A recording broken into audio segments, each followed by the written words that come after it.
guys, welcome to another episode of Gamer Logic. I'm Mike Murtis, and I've been getting a lot of questions asking me about how I keep track of all my games.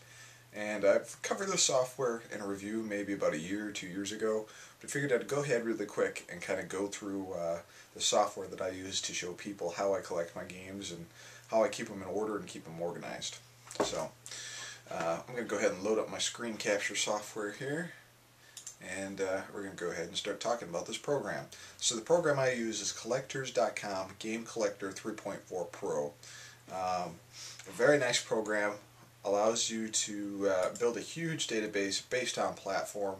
So if you look to my left column here, you'll notice all the different systems I have games for, and you can click into each one and drill into it and get further details. For example, let's check out my NES library. Open it to the right, and you can see all the different box art that I have. For every time I add a game, it automatically adds the box art for it.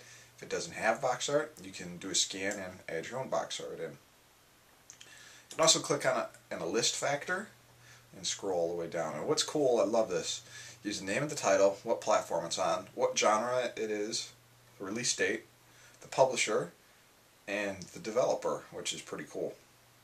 So if there's a particular way you want to organize your collection, may it be by publisher, you can do that. Sunsoft, Taito, Trade West, look at all those. A lot of Capcom games, Diddy East games. Another thing you can do here, just to kind of show you how to drill in, there's certain systems that aren't built into this program yet, like the Famicom, but you can go ahead and actually add the system manually and add the games in manually. It's really easy to do. For example, if you want to add a game that's in a regular system, like let's say I'm going to add Splinter Cell in next week. I'm not sure if they'll have this or not, but you just add a game by going to this, and let's type in Splinter Cell and see what we get. Double Agent, there's Conviction. So I'm picking up the game on Tuesday, so if I wanted to add it, just click on this, add checked, it downloads the cover for it, or whatever cover it has currently on the database. We close, and bam, there we go. It just added the title to it. Pretty cool. If you want to add a game manually, just go to it, type in what you want, what the genre is, if you know the publisher.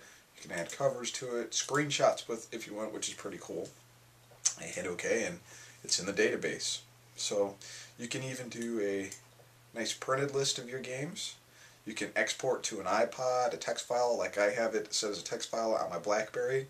So if I'm doing game shopping and I'm not sure if I have a certain game, I can pull up the text file really quick on the BlackBerry and be set. Printing is pretty cool as well, because you can even adjust it by a couple certain ways. If you want like a printed list to show people, so they don't have to go looking through your collection, they can just see if you have a game or not. It organizes it fairly nicely. So, pretty cool. Now, some people may ask if, you know, they have a lot of games and they don't keep track of them. Well, what's the point of this? And the point of this is various reasons.